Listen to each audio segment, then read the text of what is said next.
there was a very nice lady, I don't remember her name now, Christine or something, and she sat me down and, she's like, I'm so sorry, you've tested positive. She's like, then I started to cry and she's like, okay, I have to, I'll just leave you alone. I think she was gonna cry as well. Some people are very fortunate that they don't have these side effects. In March 2011, we held a London screening of an award-winning documentary, Brent Leung's House of Numbers. It questions the science behind the theory that HIV is the cause of AIDS. The film sparked an animated debate, rekindling a controversy that's been rumbling on for years. We're going to take you back 28 years, and with the help of some remarkable archive material, reveal the story behind the challenge to the flawed science surrounding AIDS and the consequences of following a misguided hypothesis. I'm about to go in for my first HIV test, and I'm a little nervous. Tell me about your sex life. I'm not gay, I'm not a hemophiliac, and I've never used intravenous drugs.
I had a psychoanalysis. I've been psychoanalyzed for my decision not to take antiretrovirals. I don't know what they call it, but I went to see a lady to determine if I was sane. The consequences of an HIV-positive diagnosis, the stigma combined with the powerful drug regimes, reverberate into a person's future. This was the case with Lindsay Nagel. I was adopted from Romania in 1990, and my mom and my grandma went to Romania to come and get me. So they had spent 2 months over there to deal with all the adoption and everything. And then in order to come into the United States, I had to get tested for HIV. In Romania, I tested negative, so then everything was fine. We went to the United States, and then in 3 months of being in the United States, I had to get tested again, and I was tested positive. Lindsay was given the AIDS drug AZT at 9 months. She suffered serious side effects. It was unbearable to the point where we wrote to Peter Duisberg after 40 days and nights of this horrible pain.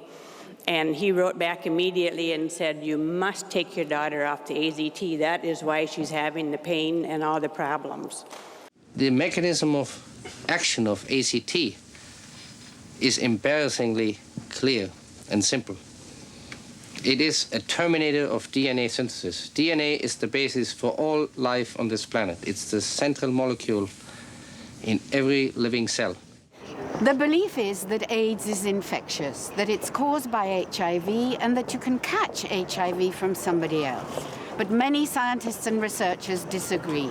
These views have been skillfully suppressed for decades by the prevailing scientific orthodoxy and the mainstream media. We've kept an extensive archive over a period of 28 years, which will demonstrate how dangerously wrong science can be. HIV cannot be the cause of AIDS because it doesn't infect enough cells and isn't active enough. It's only found in 1 out of 8,000 T cells, which are often, not always, lost in AIDS, and that loss can't be due to HIV if only 1 in 8,000 cells are infected. HIV has never been isolated. its assumption has been postulated only by indirect means. Every single prediction of the HIV theory has failed, most notably that HIV/AIDS has remained confined to the risk groups and has not spread to produce a heterosexual epidemic. The test claims to be specific for the presence of a new virus, something that infects people through sex, something that once you're infected, there's no cure, you're never going to get rid of it. So if you're told that you're HIV positive, it's a most terrible witch doctor's bone being pointed at you. And often the curse of being told you're HIV positive has killed in itself because people give up and die. We have been told for the last 30 years that an HIV infection is the equivalent to a death sentence. So even if now we know that most people who have tested HIV positive will continue to survive, and most of them in good health for decades, still the perception is it is a death sentence. Is it really possible that the world could have been so misled? There's plenty of evidence historically to demonstrate how science can get things terribly wrong.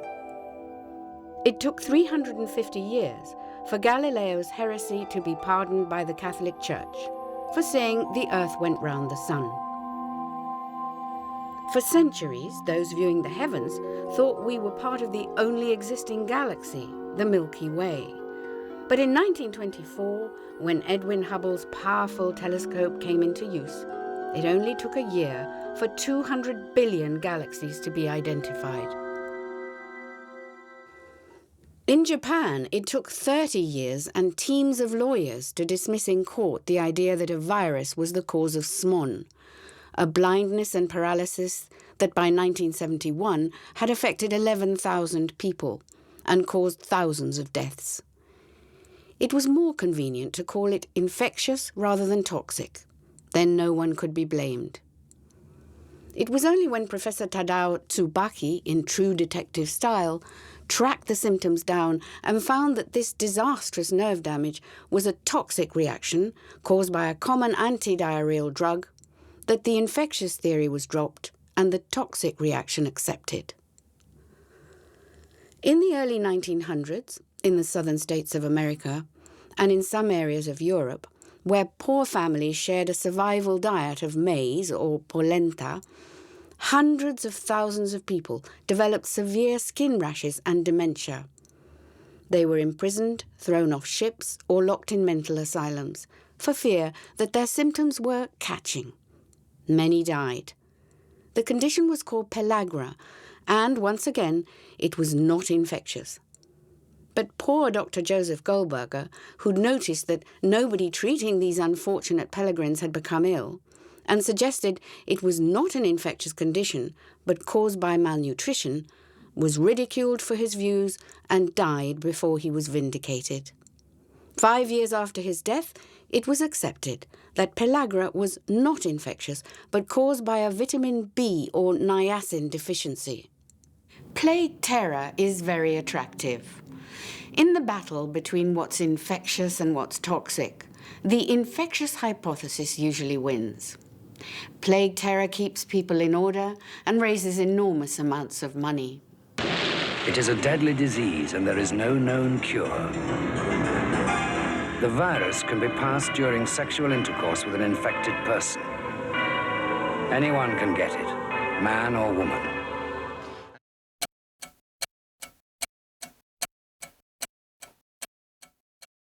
From the beginning, there were dissenting voices among top scientists, but they were silenced. The most famous and most vilified heretic is Peter Duesberg. For saying HIV is not the cause of AIDS, he was defrocked and defunded. This leading molecular biologist from Berkeley, University of California, elected to the US National Academy of Sciences, having lost his grants for postgraduate students, was relegated to teaching undergraduate lab courses. Among those who challenged the virus AIDS hypothesis, there are differing views. Peter Duesberg's position is that HIV is a dormant passenger retrovirus with neither the capacity nor the mechanism with which to cause AIDS. It is dormant all the time. it never becomes active. It is dormant to begin with, it's dormant when you die from it, it's dormant when you suffer from it. There's no report in the literature describing the virus ever to be active in a patient, in a human being, only in cell culture. So it's always dormant. That is, in fact, one of the paradoxes of the viral hypothesis. There is no parasite that I know of among viruses and bacteria and fungus and anything that is dormant while it's pathogenic. This one is. That's one of the major reasons why I don't believe that this virus is the cause of AIDS. Another leading heresy is from a group of scientists in Perth, Western Australia. Their position is that HIV has never been proven to exist because it's neither been purified nor isolated. Orthodoxy has given the name HIV to certain stretches of genetic material, but the so-called retrovirus HIV has never been obtained directly from a person's blood. The only way that it's detected at present is through indirect markers, principally through antibodies to a set of proteins said to be specific to HIV, but which are in all of us anyway, or endogenous. There is no way to test for HIV. This is because all the tests are based on indirect markers, none of which has been validated by proving that the markers are positive only when the virus is present. If there is such a thing as an AIDS-causing retrovirus, then its unique body parts, that is, its proteins, should only be found in HIV-positive individuals and individuals who have AIDS. But this is not the case. All the principal HIV proteins have been found in all manner of cells from healthy human beings who are HIV negative. There were indications of proteins present which were taken to be representative of HIV, and then antibodies were raised to those proteins. But it was never demonstrated that those antigens, those proteins, really did represent a new virus. There were other reasons that could explain the presence of those proteins in increased amounts in the cultures that the scientists had at the start. And that misinterpretation lies at the root of the whole problem that has persisted now for the last 25 years. There was a view that was being expressed by people whose scientific credentials you can't question. I'm not saying that they're necessarily correct, but it seemed to me that there had been a determined effort to exclude their voice, to silence it. One of the key factors that these scientists were trying to express was that our antibody profile can become raised for many reasons. Autoimmune conditions, malnutrition, pathogenic assault from dirty water. Current medical orthodoxy accepts that there are over 70 medical conditions that can raise levels of the so-called HIV antibodies and cause positive results from the test. Conditions like TB, malaria, syphilis, rheumatoid arthritis, lupus, multiple pregnancies, to name but a few. So what is the test detecting? Is there anything there? Some experts say that what's being found is not a new virus at all. Etienne de Haven maintains that electron microscopy evidence for HIV shows nothing more than defective protein particles or cellular debris. I'm absolutely dismayed to find out that for about 15 years, the essential control of electron microscopy was neglected, completely neglected. And it's only very recently, about 2 years ago, that 2 papers came out in which finally electron microscopy was used to verify the presence of virus particles in samples which were for all these 15 years regarded as pure virus. And to my greatest dismay, these pictures were showing practically nothing else but cell debris. This brings into question the biggest crime of all, the HIV test. The test has no gold standard to measure against, and results can vary between one commercial test kit and another. Later, we'll reveal the conflicting results of our own survey, findings that have never before been broadcast. But how did it all begin? began when a group of young gay men in Orange County, California, became very ill. They developed a variety of symptoms, including purple lesions on the skin called Kaposi sarcoma, swollen lymph glands, and a pneumonia-like condition called PCP, pneumocystis carinii pneumonia. At first, the condition was called GRID, gay-related immune deficiency. It was thought to be caused by recreational drug use, in particular, the use of the highly toxic amyl nitrite, or poppers. Amyl and butyl nitrites, in the kinds of doses that they are used, particularly by gay men, have been shown in various studies to be immunosuppressive. Poppers combined with antibiotics such as penicillin and tetracycline, both in the test tube and in living human beings and animals, to create carcinogens. These may be the cause of Kaposi sarcoma. At the same time, at the Centers for Disease Control in Atlanta, Georgia, scientists were looking into causes of immune system defects, and in particular, a low count of immune cells called CD4 cells. The young men in Orange County all had low CD4 counts, and it was decided by the CDC that they were not a toxic cluster, but an infectious cluster. The wheels of plague terror began to turn, and the US government agency, the Epidemic Intelligence Service, or EIS, were put on alert. From then on, all research was focused on finding an infectious cause for what became known as AIDS, Acquired Immune Deficiency Syndrome. But some members of the gay community in New York, like the remarkable Michael Callan, knew this couldn't be right. In a brilliant article in New York Native called We Know Who We Are, he identified gay-related risk behavior as the cause of the calamitous immune deficiency called AIDS. His doctor, pioneering dissident Joe Sonnabend, supported a multifactorial cause for AIDS. I didn't want to look at my lifestyle, but when I read Dr. Sonnabend's really well-written, well-thought-out, what he did was he strung together a theory about what the cumulative consequences of an abusive lifestyle might be.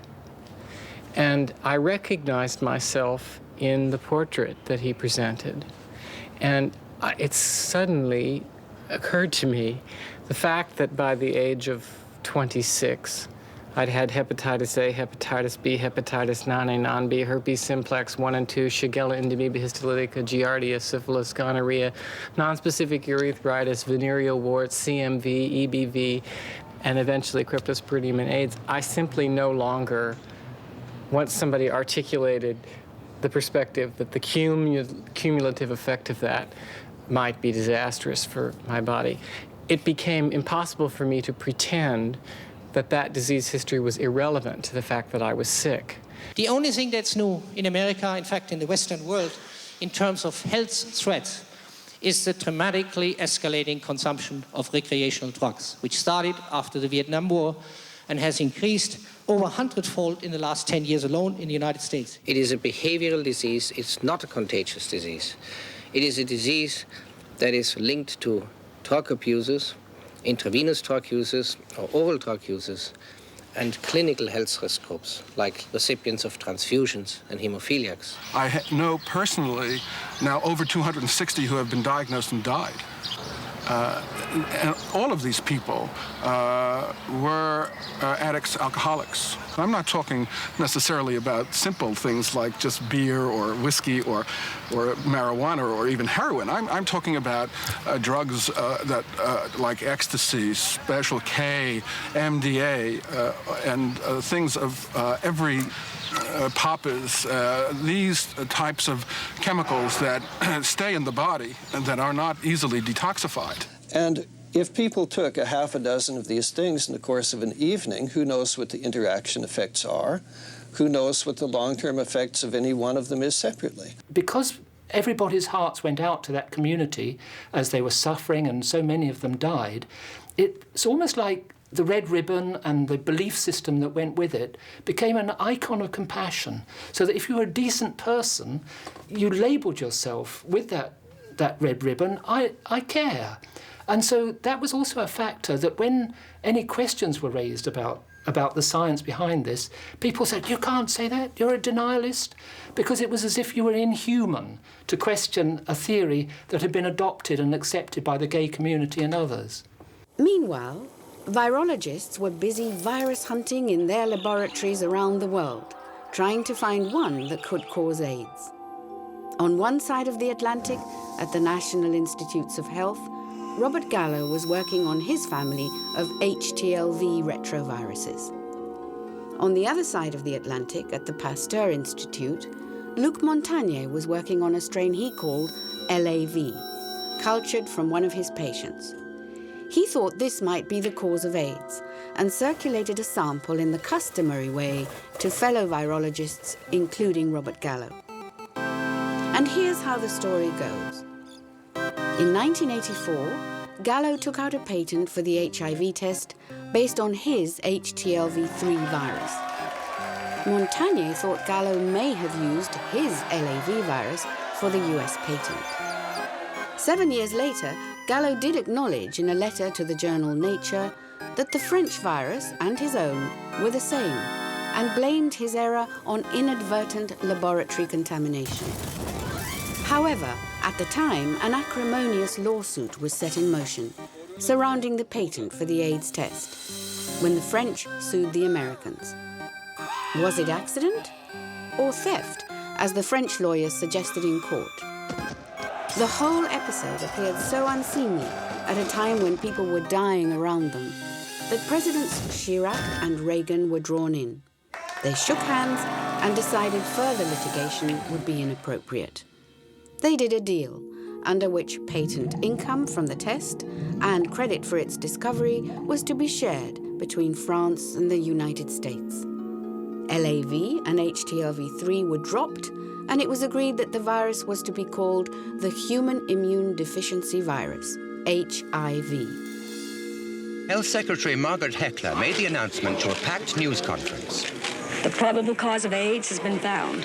She then introduced the scientist who led the team, Dr. Robert Gallo. On that very day, Robert Gallo took out a patent for HIV. What it all boiled down to in the end was two men in a room deciding what history was. As a historian, that is really offensive.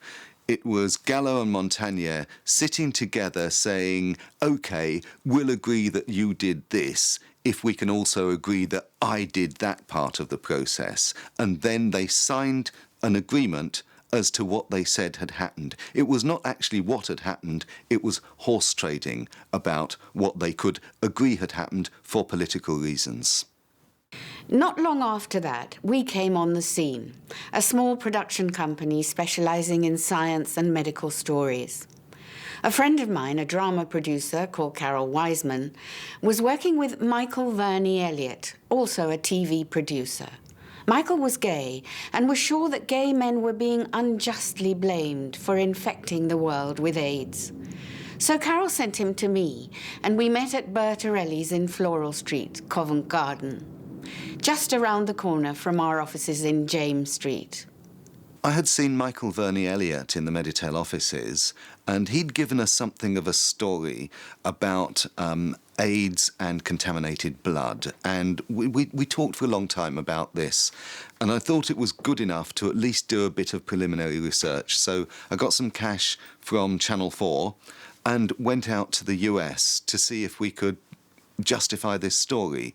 Frankly, that story didn't stand up. But while I was there, I came across a copy of the New York Native, and they referred to an article in Cancer Research written by Duisberg.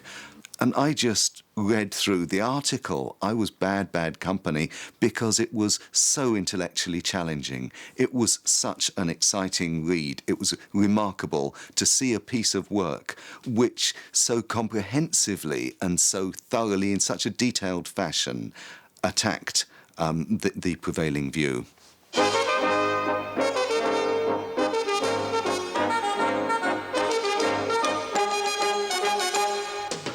Millions of pounds are being ploughed into the campaign against AIDS. AIDS the Unheard Voices went on to win the Royal Television Society's Award for Current Affairs. We thought we would change the world. Our second dispatches, commissioned again by David Lloyd at Channel 4, went further. It reflected Peter Duesberg's position that not only does HIV not cause AIDS, but that AIDS is not infectious. Duesberg maintains that because HIV is dormant, even if it is transmitted, it cannot be pathogenic or cause harm. I believe that AIDS is not or cannot even be an infectious disease. See, an infectious disease, believe it or not, has certain criteria to it. How it happens, when it happens. For example, if you get infected by a bug or by a virus, within weeks or months after a contact or after that infection, you will have symptoms of a disease. In HIV and AIDS, however, we are told you get sick 10 years later, 10 years after infection. That is not how viruses or bacteria even work. They work fast or never. They are very simple mechanisms, like a little clock, that can do only one thing, go around the dial once, and that takes 24 to 48 hours with the virus. There's no way that virus could possibly slow down or wait a week or wait 10 years. That is totally absurd. From an astonished silence after AIDS the Unheard Voices, this program, The AIDS Catch, caused an avalanche of complaints from the scientific establishment.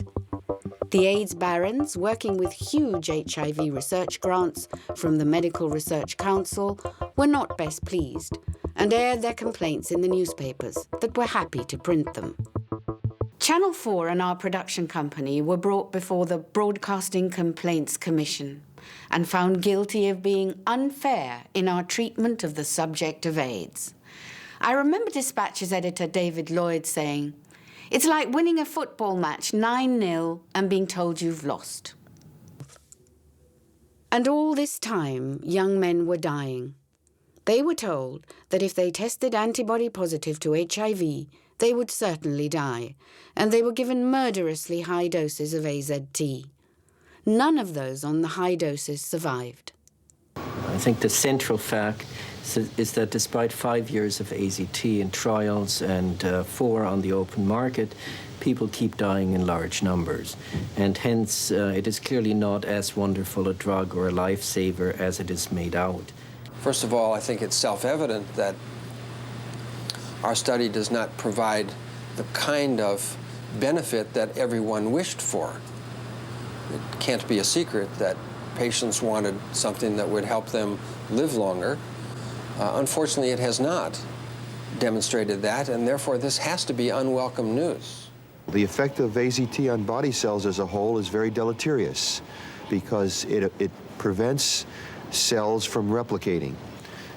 There's a second point, in that cells that may survive AZT may themselves become cancerous. So there's a double danger for AZT, the way I see it. John Lauritsen had by now written his seminal articles on AZT in the New York Native and had dug out Freedom of Information papers pointing to the dishonest and fraudulent use of data from the AZT Phase 2 trials. But the real horror of this study only became apparent after going through documents which were obtained under the Freedom of Information Act. And it indicated that there had been not only sloppiness of every conceivable sort, but that there had been actual cheating in a number of areas. It indicated that the study had become unblinded very quickly in the first few weeks. Although it was planned as a double-blind, placebo-controlled study, in fact, it was nothing of the kind. Both patients and doctors knew who was getting AZT and who was getting placebo. So shocked were people like Michael Elner, Frank Bonakis, and Jean Fedorko at the suffering and death they were witnessing around them that they formed a health group called Heal New York to help people make their own decisions about AZT. I wouldn't give it to my cats. I would think it was murder. Alan Roundtree was another of the young men who came to Heal New York for help. He died not long after this interview. Here he describes what it was like to take AZT. At first, good. Oh boy, I gained weight. And I said, boy, this stuff must be working. And then about another 2 weeks later, it did start working. The headaches came, the dizziness, the nauseousness, and the whole time I had fingernails that were so black, it looked like I had nail polish on, you know. And the upset stomachs, nothing tastes right, food or anything.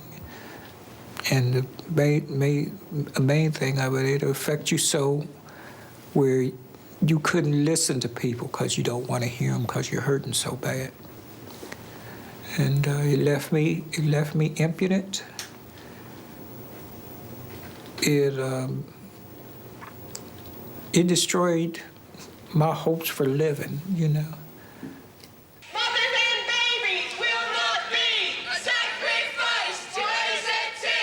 Babies born to HIV-positive mothers were also being given AZT, and a medical research council trial was set in motion across Europe called the PENTA trial. They test him.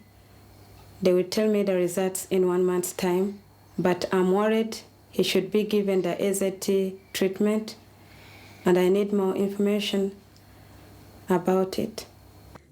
In June 2000, at President Thabo Mbeki's gathering of an expert panel on AIDS in Pretoria, South Africa, Dr. Andrew Herxheimer, a world-famous pharmacologist, said, I think zidovudine was a drug that was never really evaluated properly, and that its efficacy has never been proved, but its toxicity certainly is important. And I think it has killed a lot of people, especially at the higher doses. I personally think that it is not worth using alone or in combination at all. One of the key things that people need is they want to understand, first of all, what's really going on, usually because they've come across something which conflicts with what they've been told by their doctors. The other thing is they want to know how scared should they be, in a way. That's actually quite a critical thing. Is their diagnosis really dangerous or not? And is to know that they're not the only one in the flesh that is questioning this. Because it's one thing to look at a load of information on the internet, but it's a completely different matter from actually meeting someone that can coherently argue the same points face to face.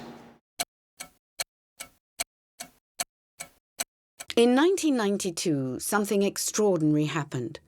A conference was organised in Amsterdam called AIDS: A Different View, and many members of the orthodoxy signed up to attend.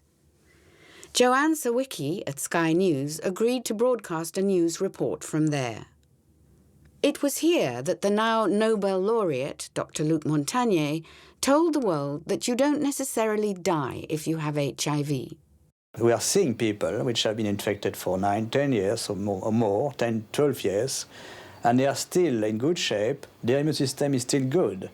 And it is unlikely those people will come down with AIDS later. 2 years before, in 1990, when we'd interviewed Luc Montagnier for the AIDS Catch, he'd had doubts about HIV being able to do the whole job. He said HIV needed cofactors to do any damage. At first, yes, we thought we had the best candidate for this virus to be the cause of AIDS. But after a while, even from the beginning, actually, we thought maybe for the activation of that virus in cells, we need some cofactors. So I would agree that HIV by itself, or some strains of HIV, are not sufficient to induce AIDS.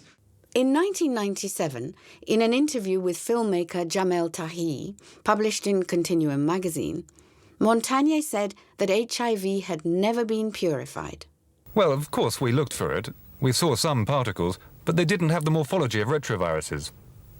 He later said, I repeat, we did not purify. It was startling that Professor Montagnier decided to acknowledge in his interview with Jamel Tahi in Continuum that as far back as 1983, his team were not able to purify anything that you might call HIV, despite what he termed a Roman effort. So who should be surprised that when the same thing was attempted by expert laboratories in Germany and the United States, who published their results in the journal Virology, what they found was proteins and cellular debris. Then in Pretoria, Hugh tackled Luc Montagnier on the purification question. Was the first genome taken from purified virus? Well, identified with the purified virus? It was not made from purified virus, but it doesn't matter because you clone, you know, you clone DNA. Once it's cloned, it's pure. So you think it's not necessary to begin with a purified sample? No, not at all. It's really past techniques. We are now in the world of modern molecular biology, and everything has changed. You know? I can only offer you one thing, which is then it's easy to make these people be quiet. Just go back and do the simple purification business that wasn't done, and then they will have to agree. That's what this has been done by pharmaceutical company. The first AIDS test, the first HIV test was done with purified virus. So what they did is to mass produce a virus and purify it by several what we call density gradient centrifugation, and you get a band, and you can look at the electron microscope, you see a lot of viral particles. Of course, it's not 100% pure. No material, no biological material is 100% pure. Oh, very close to pure. Very close to pure. But no one has ever seen those photographs. They've seen it for Rouse and they've seen it for the rest, but never for HIV. Well, we have made pictures. We didn't publish them because we published the first picture. We could not, you know. When we send other pictures to journalists, say we have seen that before. We don't care. This is how you must win your argument. You just show them the photo. Sorry? You just show them the photograph, and then you will win your argument. I don't have them with me, but you can solve it all. But this is very old problem which has been solved for many years. So it's not really an argument.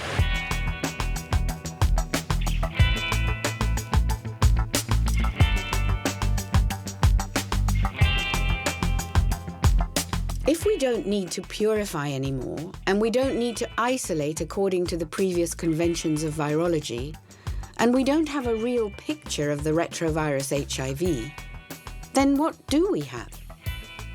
Oblivious to these concerns, the great HIV bandwagon rolled on, protecting the growing fortunes of those involved in the manufacture of the test kits, the production of so-called anti-HIV drugs, and HIV research. In the summer of 1992, the Berlin World AIDS Conference provided a huge jamboree. Many dissidents attended, and we penetrated this citadel with renewed energy. I kept a video diary. John Lauritsen arrived from New York today, and the long, hot summer of dissent truly began. He brought a case full of his book, The AIDS War, hot off the press. Now, using the metaphor of war, saying that the AIDS phenomenon is like a war with the terrible loss of life and suffering, and also profiteering and propaganda, treachery, espionage, sabotage, and all of the things that we associate with the war, and of course intense censorship in trying to get out the truth about AIDS. So John and I, together with Hector Gildemeister, a German-born biochemist who works with us, set off for Hanover and Berlin.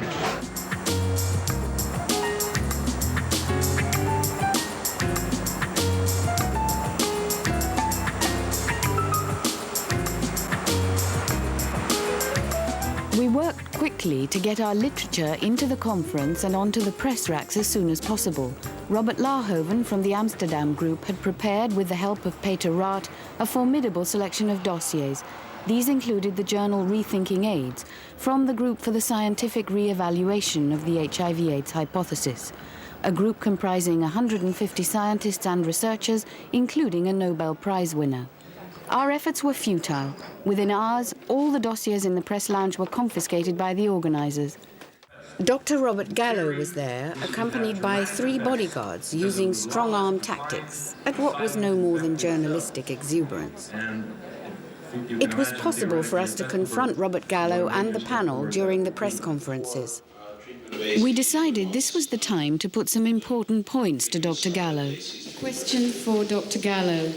Professor Robert Root Bernstein, author of Rethinking AIDS, has said that by the end of the century we'll know everything there is to know about HIV and nothing about AIDS. Given that all of Professor Peter Duesberg's predictions have come true, namely that there's been no heterosexual spread of AIDS in the Western world and that AZT doesn't work, when will you, Dr. Gallo, agree that we need to fund a total reappraisal of the HIV/AIDS hypothesis, not dictated to by the search for endless, new, useless and damaging antivirals? Okay, thank you for the statement. Short answer. I think Dr. Ruth Bernstein doesn't know what he's talking about. Okay. I would like no discussion, please. Sorry. Next question. Up to there. The answer is I think he's wrong, and I think any rational person who's looked at this carefully, slowly, and is trained has come to the same conclusion that he's wrong. I don't influence funding. I'm not a director of an institute. I do my work. I'm working on HIV as the cause of this disease. I have since 1984. If you and Ruth Bernstein don't believe it, so be it. Do your own work on what you think the cause is and don't bother me. The battle was on. Ironically, our opponents were gay lobby groups like ACT UP, who'd been brought over as official dissidents, bussed in strategically to protest about a lack of drugs. A group from ACT UP people, they come out of the building from the Congress and they made a demonstration and they give statements against the British government, and suddenly some people out of this group come to us and they took our posters and burned them. Peter Schmidt, who'd been filming the goings-on, had been ordered to erase his tapes by one of the German professors. Professor Seichert not only want his picture delayed, he wanted to have the complete cassette. Well, I refused him. I said, no, there's no way.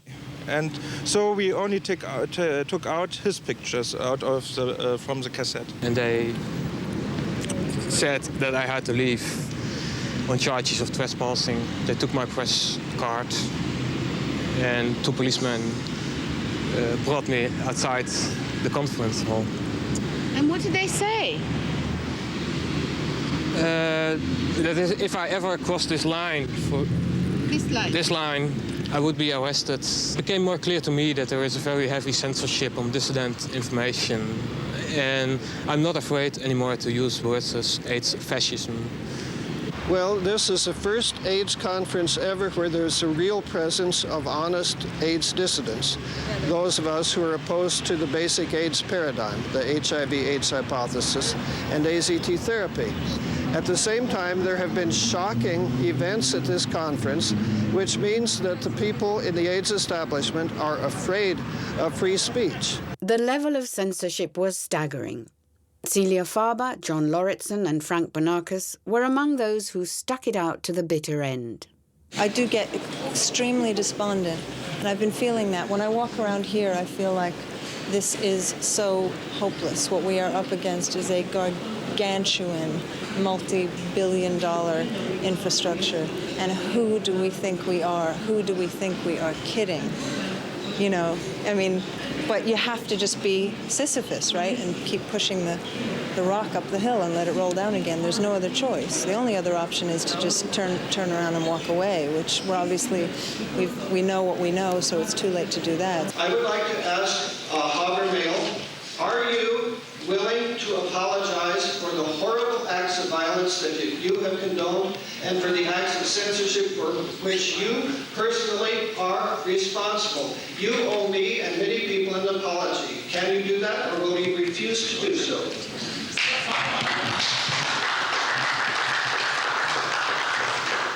May I answer shortly? Simply no. Since what you are saying is not the truth.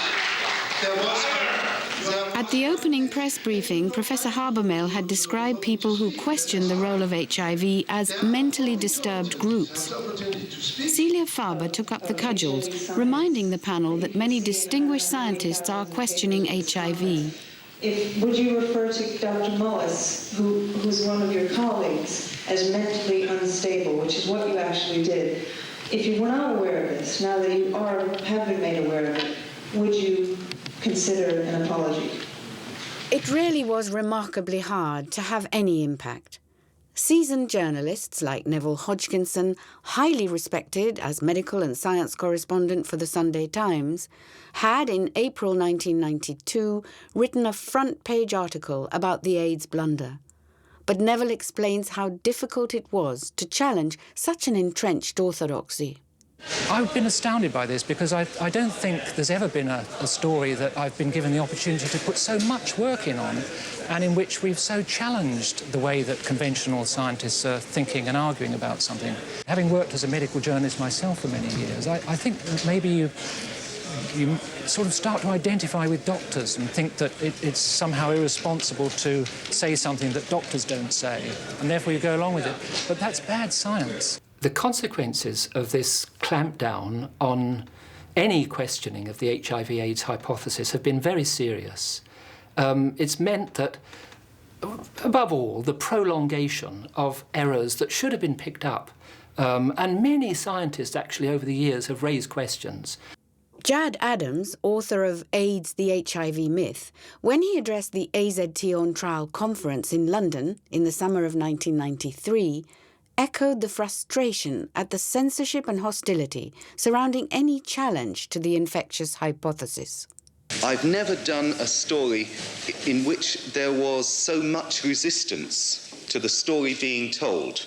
There's resistance even to the reporting of views by dissidents, even to the reporting of the fact that there are dissidents. Germany has an important place in the history of dissidents, because one of the earliest campaigners in Europe was Kaveh Schneider. Our leaflets have headlines like HIV is good for you, condoms are dangerous, or condoms equal death. And we explain the scientific issues, why HIV is an absolutely harmless virus, and why the causes of the diseases they are calling AIDS at the moment are different ones, rather than viral or infectious ones.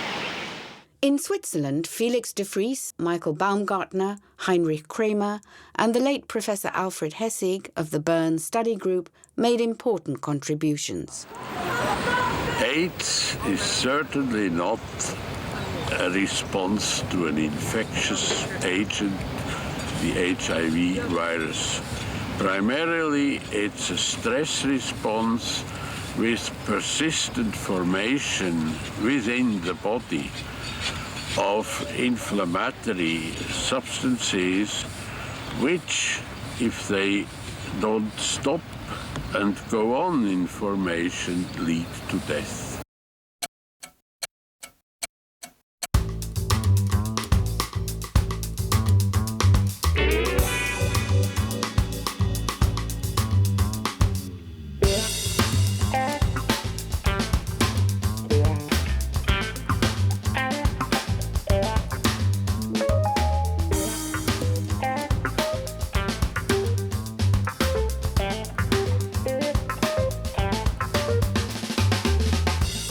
We'd arranged a live link from Perth, Western Australia, with views on the non-isolation of HIV from the Perth group. The most important thing that we feel we have done is to present good science. Certainly it's been cautious, it's been somewhat slow, although that has been partly generated by the editors and journalists who do not like to publish data which is against the current dogma.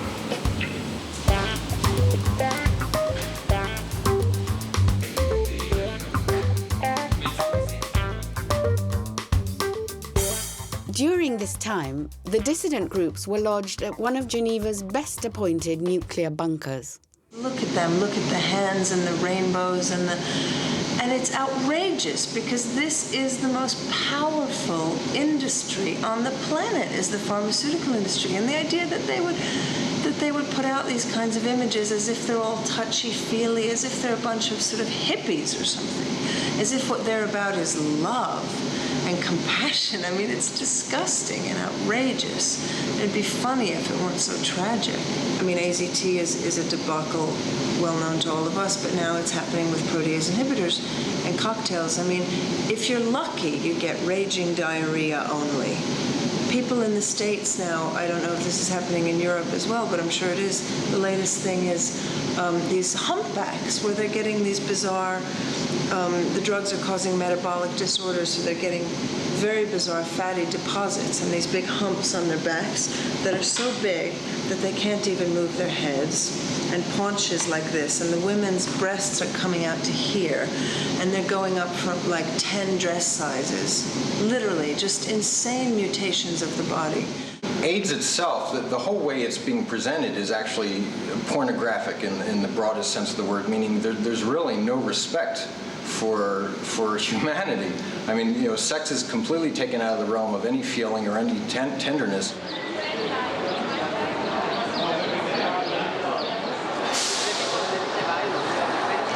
I was diagnosed HIV positive 9 years ago.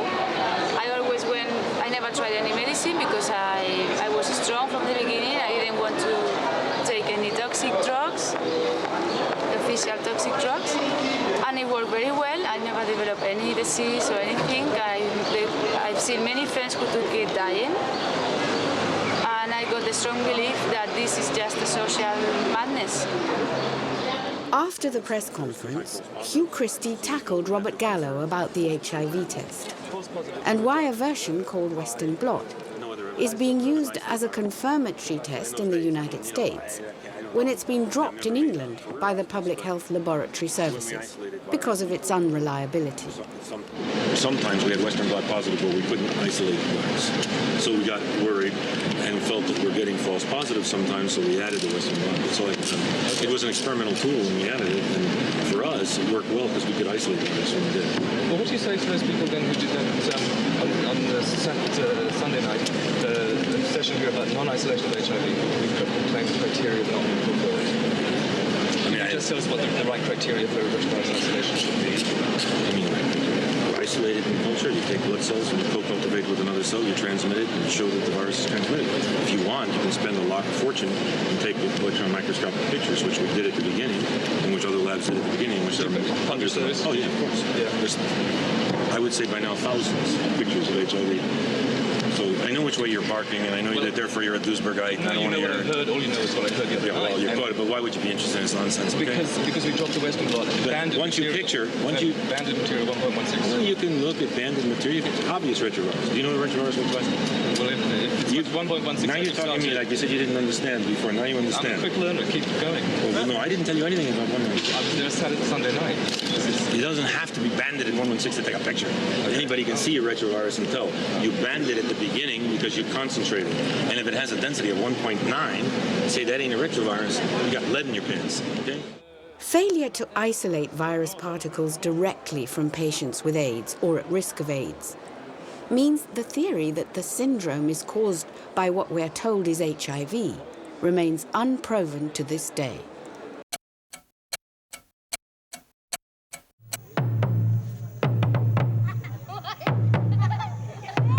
The question on everybody's lips was, so if HIV doesn't cause AIDS, what about Africa? As we've shown, in the early 1980s, AIDS was a syndrome that affected young men mainly in urban areas of the west and east coasts of the United States.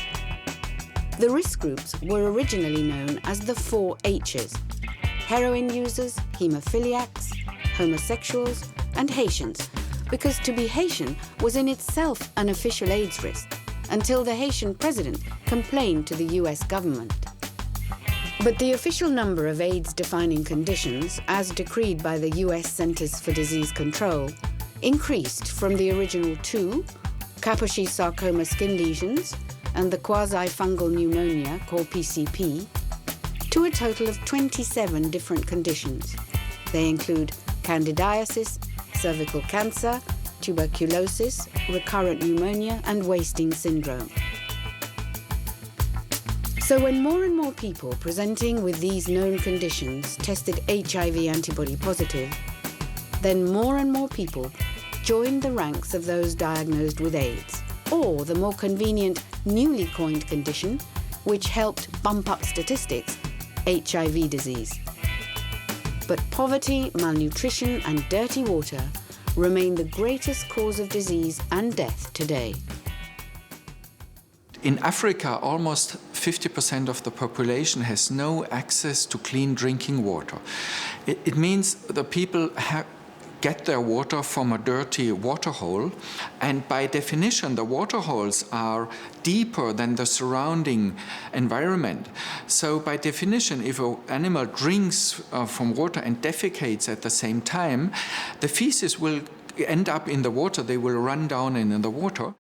TB was originally only an AIDS-defining condition when it occurred outside the lung, extrapulmonary. But when TB of the lung was included, it hugely increased the number of AIDS cases in Africa. In addition, the WHO's Bangui clinical case definition had decreed that you could be called an AIDS case without an HIV test if you had symptoms like a dry cough and fever for a month. This meant that TB patients were sometimes taken out of TB wards and put into AIDS wards, and given toxic antivirals instead of TB drugs. This relabelling worried TB experts in Africa, like Dr. Martin Okoton Wang. A patient who has TB and is HIV positive would appear exactly the same as a patient who has TB and is HIV negative. Clinically, both patients could present with prolonged fever. Both patients present with a loss of weight, marked loss of weight actually. Both patients would present with prolonged cough, and in both cases, the cough could equally be productive. So this is just another proof that what has taken place in Africa is just a relabeling of pre-existing old and mostly preventable diseases, which most of them are poverty-related. And so the real scandal in AIDS in Africa is that the West, instead of investing in overcoming poverty, investing to help people to lead better lives and get healthier. So instead of doing this very sensible approach, the West tries to sell toxic drugs and useless HIV tests. The more the flames of plague terror were fanned, the more the money was poured into research focusing on the virus AIDS hypothesis. A frenzy of testing, drugs and condom distribution took place in Africa, where statistics from a few maternity clinics were extrapolated into grossly inflated figures for so-called HIV infection. Estimates that were then spread around the world by the World Health Organization and UNAIDS.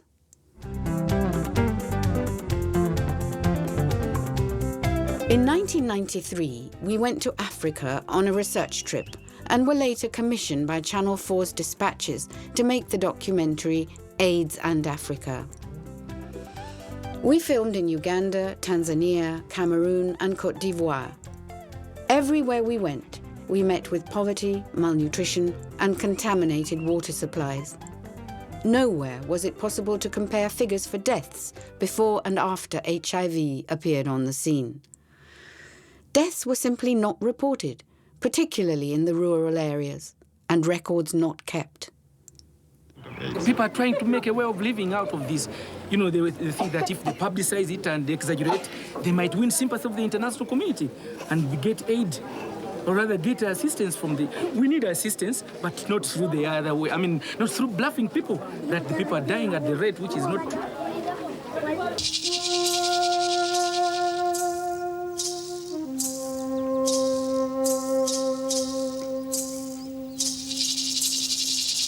In Najemba's village, the total breakdown of the health and medical services is only too apparent. We visited the local hospital in this so-called epicenter of AIDS and found a sorry scene. Not a single AIDS patient, only an empty ward. No nurses, no doctors, only one tiny baby suffering from malaria convulsions, surrounded by her silent family.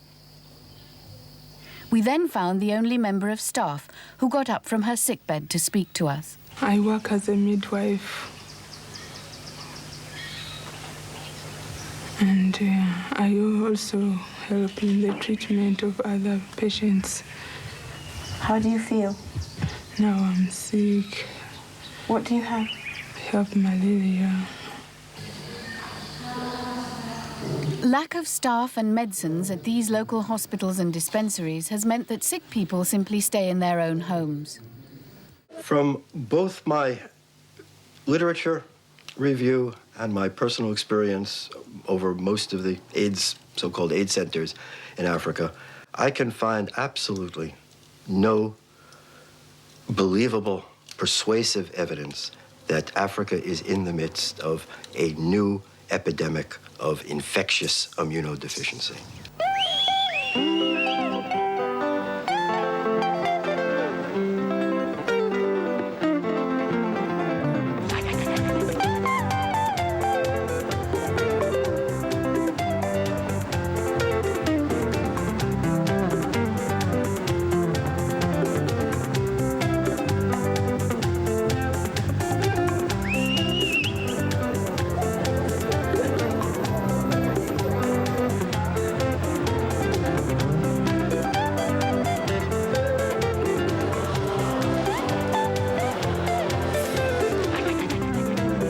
The 7th International African AIDS Conference held in Yaoundé, Cameroon.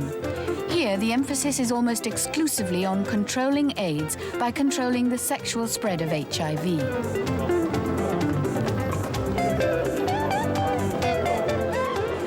Okay, you see there's a tank. This is the tank where the sperm will remain after ejaculation. You hold like this, and gently it goes down. Make sure this one, you press the tank gently, and there it is. The focus on the sexual transmission of AIDS and the hasty and misguided use of HIV tests, originally developed to screen blood products and not for diagnosis, led to an epidemic of mistaken diagnoses in Africa with massive accompanying stigma. This has affected the lives of millions, including young Lucy. Diagnosed HIV positive through a screening test, she was shunned by her community. Philippe Creenan and his wife, working for the French charity Partage, helped Lucy to health and confidence.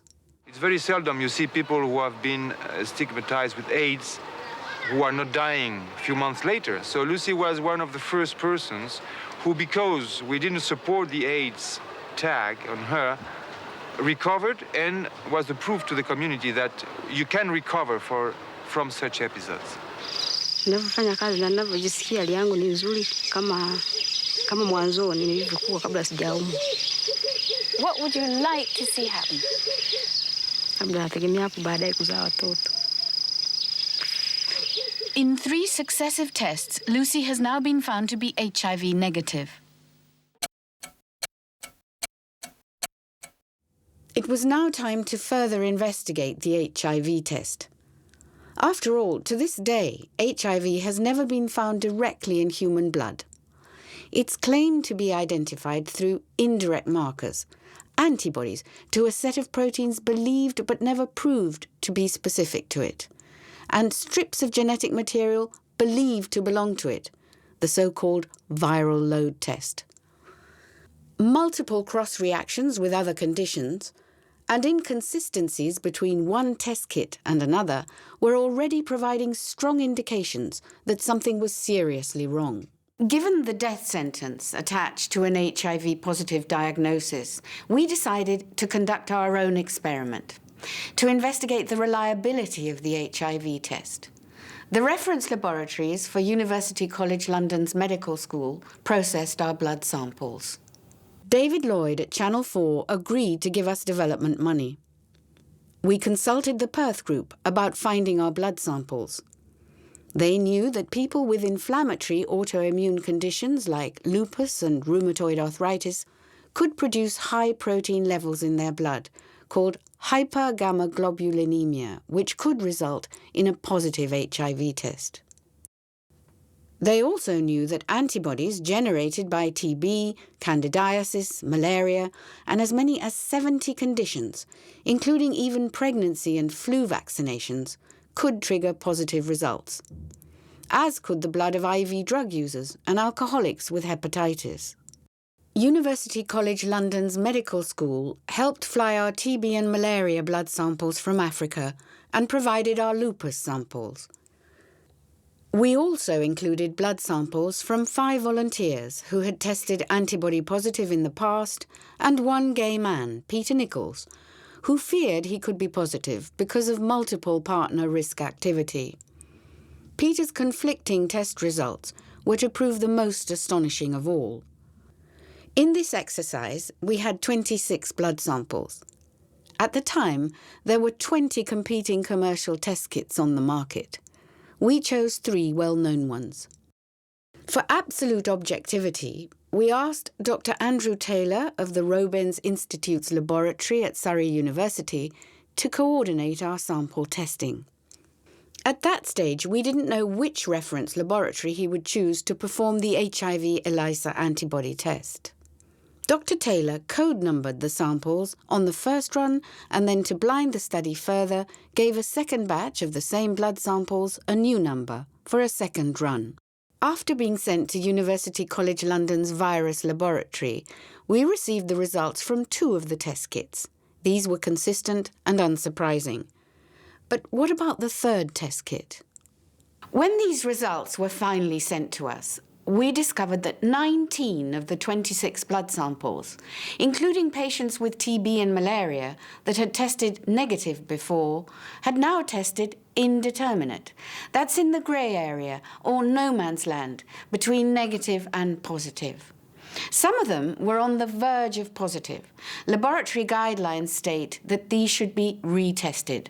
In a different test sequence, we asked St George's Hospital Tooting's Protein Research Laboratory for 4 anonymous samples of blood from patients with generally high blood protein levels, IgG and IgM, but with no AIDS-defining diseases. We sent these to a central London private testing laboratory.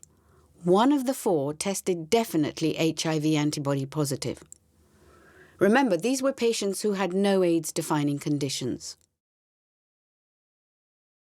We then went back to our first test sequence and followed up on our volunteer Peter Nichols' results. He had tested antibody positive on all 3 test kits through our Robens UCL experiment. We took him to 2 London teaching hospitals, St Mary's in Paddington and the Royal Free Hospital in Hampstead. He tested negative at both. How did he feel? Confused in a way, obviously glad that now, having received 2 sets of negative results, I'm obviously fairly confident that I'm HIV negative now. But confused as to why I would receive a positive result in the first place from the experiment that we did. And how many other false positive results are there floating around that people don't know about? We continued with our quest. It was usual for a positive ELISA test to be confirmed with a Western blot test.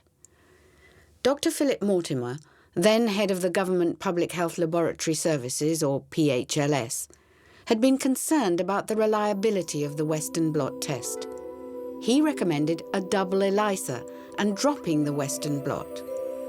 So the Western blot was dropped in England and Wales, but in Scotland it continued to be a requirement. We gathered 16 blood samples and had them tested in England with a double ELISA and in Scotland using the Western blot. The results were remarkable. 12 of the 16 samples were declared negative in England, but 1 of those was definitely positive in Scotland and another 5 were equivocal or borderline.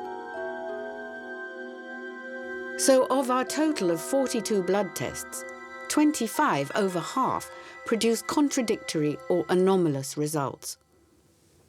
How many more of these cases might there be? How much agony and how many suicides have followed these mistaken death sentences? We were excited about putting all our research, £17,000 worth of development money from Channel 4, into a 1-hour special for World AIDS Day 1998.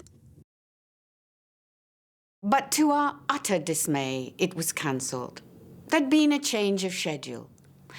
Maybe we'd like to do a short report for Channel 4 News about the Geneva World AIDS Conference instead? We did. Hugh Christie and I were commissioned and made our report. We covered the fact that a pre-conference satellite link-up had taken place where the Perth group had strongly criticised the validity of the HIV test and raised the issue of the lack of evidence for the purification and isolation of HIV. Our report for Channel 4 News reached its final stages: an approved fourth draft script, an approved press release and transmission date. But 4 days before transmission, the editor Jim Gray called us in and said he'd had a tectonic shift and would not be transmitting the programme. On World AIDS Day, we organised a picket line outside Channel 4 News denouncing the censorship.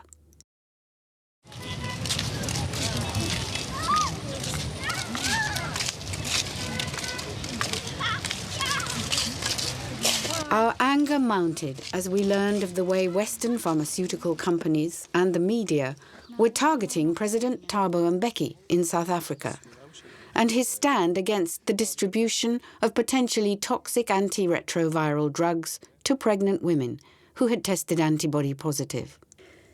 Journalist Anita Allen helped arrange for Hugh Christie and me to fly out to Johannesburg and interview the president on film at Government House in Pretoria.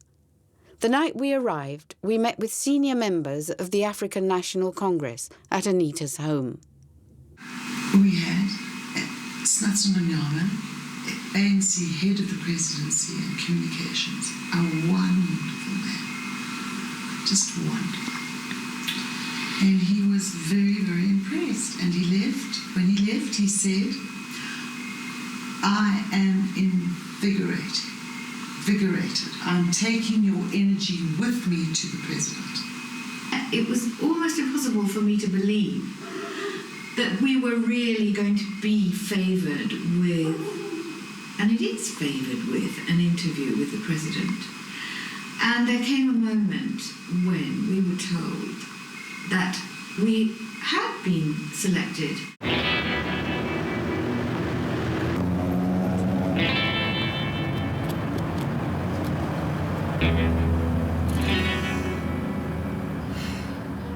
Last year, you were reported as saying in Parliament that you were concerned about the giving of AZT to pregnant mothers. Why were you concerned? Well, because lots of questions had been raised around the question of the toxicity of the drug. It was very serious. We have a responsibility as a government to determine matters of public health, and therefore we can take decisions. We have to take decisions that impact directly on human beings. And it seemed to me that where doubts had been raised, questions had been raised around these toxicity questions, and the efficacy even of AZT and other drugs, that it was necessary again to go into these matters because it wouldn't sit easily on one's conscience to discover that you had been warned that there could be danger, and nevertheless you went ahead and said, despite the danger, let's dispense these drugs. I feel on the cusp of excited. I think the TV program is looking great. It's amazingly beautiful in places, and it has some very disturbing information.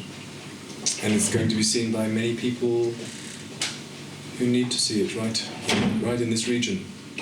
The programme was transmitted in 42 countries across Africa by Mnet South Africa on their weekly current affairs programme Carte Blanche, but no Western channels would touch it. A few months later, President Mbeki convened a presidential advisory panel on AIDS in Pretoria, involving dissident and orthodox scientists from around the world. It was a big event. Yeah, I was invited by President Mbeki because he has concerns about the toxicity of ACT. And I'm an oncologic physician, and I saw a lot of patients dying in the early 90s and the late 80s, which all had the high-dose regime of ACT. And ACT is a cancer drug, and it's just a question of time when the bone marrow will be completely suppressed. The problem is that physicians are not aware of the problem because they think that AIDS patients have to die, so they were not very astonished that they did as was told. But if you look at the detrimental effect of ACT, it's very easy to understand because ACT is a cell-killing substance, and we wouldn't use this in oncology because we know about the bone marrow suppression, so we would stop to give the bone marrow time for recovery. But in AIDS patients, the situation is different. They get it as a lifelong treatment, and nobody can survive this treatment. So we reached consensus yesterday here that we killed people with ACT. It's just the question, how many did we kill? I was seized by this irresistible moral and political imperative to act, to do something. It was like I just couldn't turn away, like turning away from somebody drowning, you know? Walking away from the scene of a murder. I think it's a bad thing. I think that people are being killed by this terrible drug, and people being sort of, you know, shepherding people into barbed wire concentration camps physically is one thing, but also, you know, you can do it mentally too, and you can drive people to their deaths by terrifying them to death.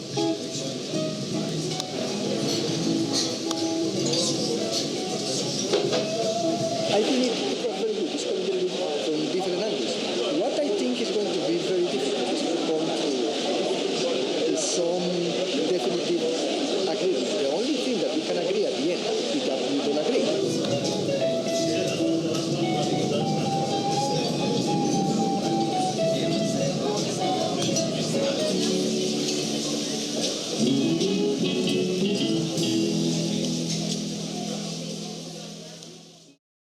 At the end of the gathering, anti-apartheid veteran Dr. Sam Mhlongo, who was in charge of family health in South Africa and a strong supporter of the president on issues surrounding AIDS, summed it up like this. I think it is worthwhile to look into questions: what is making black Africans so sick in Africa when their counterparts in Europe, heterosexuals I'm talking about, are not even half as sick. So we will have to look at this and see what is making Africans sick. It cannot be, in my view, no one has convinced me that HIV is what is making them sick. I am as confident as I was when I left South Africa in 1963 that one day we will defeat apartheid. I feel AIDS, and I'm not talking about HIV, AIDS will be defeated in Africa just as much as serious infectious diseases were defeated in Europe. Over the years that followed, a successful strategy of silence has been employed by the media hand in hand with the scientific and pharmaceutical establishments. Any debate challenging the virus AIDS hypothesis was carried out at various dissident conferences around the world.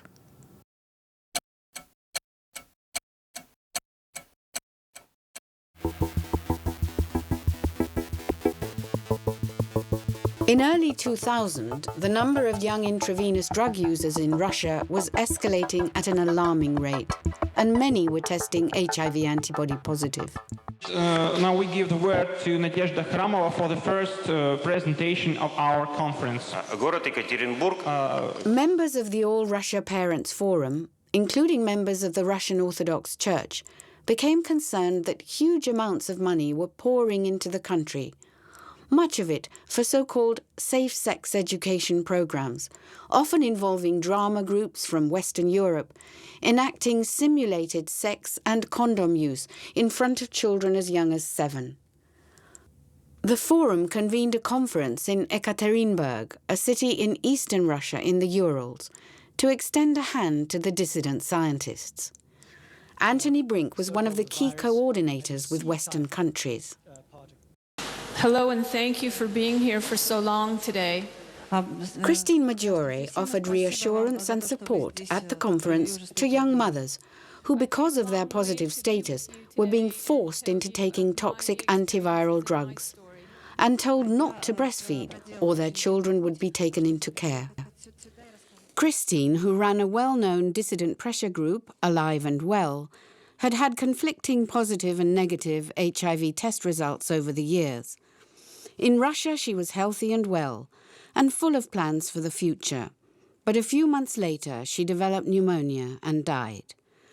Although her critics insist this was caused by her opposition to taking antiretroviral drugs, the independent report by toxicologist and pathologist Dr. Mohammed Al-Bayati said her death was caused by renal failure, resulting from the effects of the administration of 3 powerful antibiotics in the 9 days prior to her death. Once plague terror has set in with all its financial implications, it becomes almost impossible for the scientific establishment to change course. I think if you started interviewing all of the scientists in those laboratories, you'd find out that there's a lot of doubt out there. They're afraid to speak up because they'll be punished. They will lose their grants. They will lose their jobs. Science in America has been, at least AIDS science, is really religion. And if you dare challenge authority, you lose your livelihood. That's the way science works. It indicates that science has turned into something like a religion, where opinions are perceived to be a threat if they don't follow the currently held beliefs and if they don't represent political correctness. This voguish commitment to political correctness surrounding a flawed scientific model has had a devastating effect on our own spontaneity and sexual behaviour. It condemned a generation to a kind of contaminated idea of sex, that sex was any kind of sex, unless it was kind of between 2 virgins, was going to carry a risk of picking up this deadly virus. So they're unlimited, the consequences, plus the hundreds of billions that have gone into a faulty hypothesis. A great tragedy.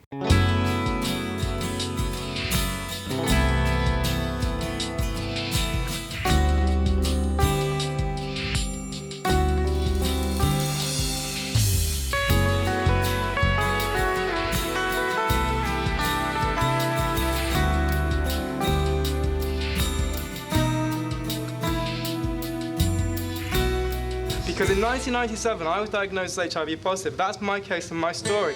But well, now 2009, I want to know what you guys are going to tell those people to question the doctors, to ask these questions that we're all talking about here, which is quite a very luxurious position to be in. But I really don't think sex has to do with it. Clean water has to do with it. I think we are giving an example all over the planet of a unity, the difference. How, for instance, Etienne has different views to Peter, and we have different views, but we are united. The HIV/AIDS orthodoxy in Africa depends on a behavior modification paradigm, or a promiscuity paradigm, wedded to obsessions about poor black people's sexual behavior, while downplaying the political economy of poverty, sickness, and disease. Their statistical sophistry, data manipulation, and voodoo math enrage me. It is estimated that there are new HIV infections, 6 new HIV infections for 100,000 residents per year. But let's look at something that we can measure, AIDS-related deaths. Professor Marco Ruggiero stunned his audience by showing that according to Italy's Ministry of Health, AIDS isn't a statistically relevant disease. But let's go to my beautiful region, Tuscany, where Dante used to live. In Tuscany, we have a good control of statistics and a good epidemiological unit. And so you can read that in Tuscany, there have been 7 deaths in 2005 and 4 deaths in 2006. And Tuscany has a population of more than 3 million people. So you can clearly see that it is not a relevant problem at all. Writer and journalist Tony Lance told the audience how, by the mid-90s, 100 of his friends and acquaintances had died. Tony put forward his theory of intestinal dysbiosis. He points to gay sexual practices like rectal douching and sexual lubricants that can affect the flora in the colon and create a reaction in the gut, making it more permeable and less able to resist invading microbes. The ecosystem in your gut is a rainforest, rich in species and interdependencies. These activities, antibiotics, rectal douching, and the use of lubricants are the equivalent of coming in, of loggers coming in and cutting down all the trees. That's what's happening. And these are not uncommon practices among gay men. So I want to talk about some of the legal cases that I've learned about. Some I've been involved David Crowe spoke movingly about the legal cases he'd been helping with, which involve HIV-positive men and women imprisoned for aggravated sexual assault, assault with a deadly weapon, HIV, and first-degree murder. A death that occurs during aggravated sexual assault in Canada is automatic first-degree murder with no evidence of intent. Most harsh of all was Johnson Ezeka, the only man, to my knowledge, to receive a conviction for first-degree murder merely for being HIV positive. He had a number of girlfriends over the years. 2 of them were found to be HIV positive, took AIDS drugs, and died of an acknowledged side effect of ACT, known as non-Hodgkin's lymphoma. Luckily, Canada does not have the death penalty, or he might have been the first person executed for being HIV positive. It's very upsetting for me to see people's children being ripped away from them. I've been involved in many such cases. It's very difficult for me to see people being sent to jail for 10, 20 years. I'm sorry to say that very little has changed in the past 20 years. If anything, the positions on both sides that HIV and nothing else causes AIDS on one side, and on the other side, HIV has nothing at all to do with AIDS. If anything, those positions have become more entrenched. And that's a very great shame, because there's an awful lot of middle ground and areas which would be of tremendous benefit to the public generally, to science, and of course to patients.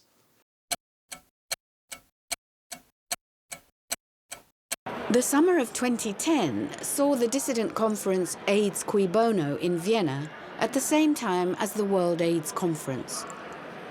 2 Viennese doctors, Christian Fiala and Uta Santos-Koenig, spearheaded the conference. Peter Duisberg reminded us that censorship in the corridors of medical power is on the increase. He highlighted a paper he'd co-authored for Medical Hypotheses. The paper was published on the journal's website and then abruptly withdrawn, and the journal's editor dismissed. Unfortunately, this article was censored, withdrawn, with the argument that the ideas presented in this article posed a potential threat to global public health. The satellite channel Russia Today decided to give the dissident conference a voice, and in between their reporting of the Orthodox conference, interviewed a dissident a day. This was unprecedented. Using bad science to prop up a questionable theory in order to protect financial interests is well known. But when the bad science becomes so entrenched that the voice of the independent scientist can no longer be heard, and when the perpetrators of this bad science can dominate the distribution of research worldwide, then one begins to despair. So what we need to understand is that science is not truth. It is one system, one belief system that helps us to understand reality. And like any other belief system, it has mistakes, and we need to understand the functioning and try to make the best out of it without taking it for the absolute truth. The anger comes when I then think about the people who are dying, because this is not a question of simply pushing through the research to convince other scientists. This is a question that every month that goes by, we have several hundreds or thousands of people who died who might have been able to be helped if only we had gotten the research done earlier or convinced more people to move in this direction. It's a very worrying thing that anybody can say today, in today's world, that there is a point of view that is prohibited, that's banned, that they're heretics who must be burnt at the stake. And it's all said in the name of science and health. Can't be right. How had Peter Duesberg felt all those years before when he first challenged the AIDS establishment? A bit like Galileo must have felt when he ended up in prison. Probably somewhat satisfied that nobody could prove him wrong, but also saddened that he didn't get a forum, and in the case of AIDS, that 150,000 people have since developed AIDS in this country. Many of them could have been saved. The unresolved mystery of AIDS, the numerous predictions that have so patently failed to materialize, linger on as challenges to the scientific community. We've gathered the information you've just seen over a period of 25 years, yet nothing has changed. People are still led to believe that being HIV positive means you've fallen victim to a deadly infection. The textbooks tell us so. It may take a generation for the truth to out.